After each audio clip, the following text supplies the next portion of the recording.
தொடர்ந்து பாதிக்கப்பட்டு இருக்காங்க. தமிழகம் வந்து எதிர்க்கட்சிகள் வந்து மலிவான அரசியல் பண்றாங்க அப்படின்னு குற்றம் சாட்டியிருக்காரு. நீங்களே எல்லாம் பார்த்திருப்பீங்க. நான் விழுப்புரம் மாவட்டத்துக்கு நேரடியாக கள ஆய்வுக்கு சென்று அத்தனை இடங்களிலும் விழுப்புரம் மாவட்டம் பாதிக்கப்பட்ட எல்லா இடத்துலையும் போய் சந்திச்சுங்க. மிகப்பெரிய பாதிப்பு. இது வந்து சாதாரண பாதிப்பு இல்லைங்க. எஞ்சல் புயல் அப்படின்றது இன்னைக்கு மக்களை பெரிய பெரிய மிக அளவுல பாதிச்சு. இன்னைக்கு ஆல்மோஸ்ட் விழுப்புரம் மாவட்டத்துல அனைத்து விளைநிலங்கள் பாதிக்கப்பட்டிருக்காங்க, மக்கள் பாதிக்கப்பட்டிருக்கு. எல்லா இடங்களிலுமே மழை வெள்ளம் வந்து புகுந்து எல்லா வீடுகளும் சேரும் சகதியுமாக இருக்கின்ற ஒரு நிலைமை.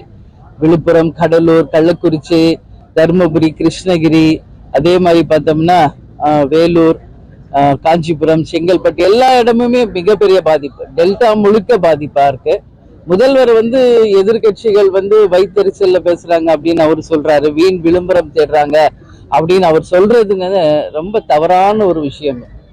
இன்னைக்கு எதுக்காக எதிர்கட்சிகள் இதுல என்னங்க இருக்கு? விளம்பரம் தேட வேண்டியது ஒண்ணுமே கிடையாது. இன்னைக்கு அமைச்சர் பொன்முடி அவர்கள் போறாரு, மக்கள் வந்து சேர வாற்றி அவர் மேல வீசுறாங்க. அது மட்டும் கிடையாது, இன்னைக்கு அவங்க இருக்கின்ற திமுக பேனர்கள் எல்லாம் கிழிக்கப்படுகிறது. ஒட்டுமொத்த மக்கள் வந்து ரோட்ல உட்கார்ந்து மறியல் பண்ணிட்டு இருக்காங்க. இந்த அளவுலதான் இந்த ஆட்சி நடந்துகிட்டு இருக்கு. அப்ப இதை பார்த்துதான் எதிர்கட்சிகள் வைத்தறிச்சல் படணுமான்ற கேள்வியை நான் முதல்வருக்கு நான் கேட்கிறேன்.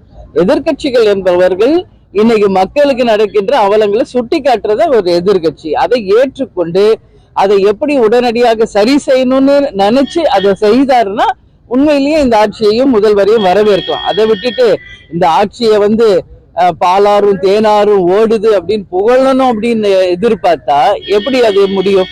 இன்னைக்கு மக்கள் தான் எஜமானர்கள் தமிழ்நாட்டுல. அந்த மக்கள் சொல்லணும் இந்த ஆட்சி உண்மையிலேயே நல்ல ஆட்சி நடக்குதா இல்லையா அப்படின்றத மக்கள் சொல்லணும். அதனால இதெல்லாம் ஒரு தவறான ஒரு முன்னுதாரணம். இதெல்லாம் வந்து எதிர்கட்சிகளை வந்து குறை சொல்றதை விட்டுட்டு உடனடியாக நிவாரண நிதி அத்தனை மக்களுக்கும், பாதிக்கப்பட்ட அத்தனை மக்களுக்கும் உடனடி நிவாரண நிதி வழங்கணும்.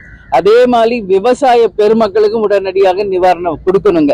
நான் நேரடியா போய் பார்த்தேன். கரண்ட் கிடையாது, தண்ணி கிடையாது, சாப்பாடு கிடையாதுங்க, உடுத்த உடை இல்லை, வீடு இல்லை. இன்னைக்கு தமிழ்நாட்டிலேயே நம்ம மக்கள் இன்னைக்கு அகதிகளா வாழ்ந்துகிட்டு இருக்கிற நிலைமையை நான் பார்த்தேன். அதனால நான் என்ன சொல்றேன், தேமுதிக சார்பாக நாங்க நேரடியா போய் எல்லாம் எங்களால முடிஞ்சது செஞ்சிருக்கோம். மறுபடியும் இன்னொரு வாட்டியும் நாங்க எங்கெல்லாம் பாதிக்கப்பட்டிருக்கோம் அந்த இடங்களுக்கு செல்ல இருக்கிறோம். எல்லாரும் அனைத்து கட்சி சமூக ஆர்வலர்கள் எல்லார்கிட்டையும் நான் கேட்டுக்கிறது, உங்களால முடிஞ்ச உதவியை போய் மக்களுக்கு செய்யுங்க. அதுல தவறு ஒண்ணும் இல்லை.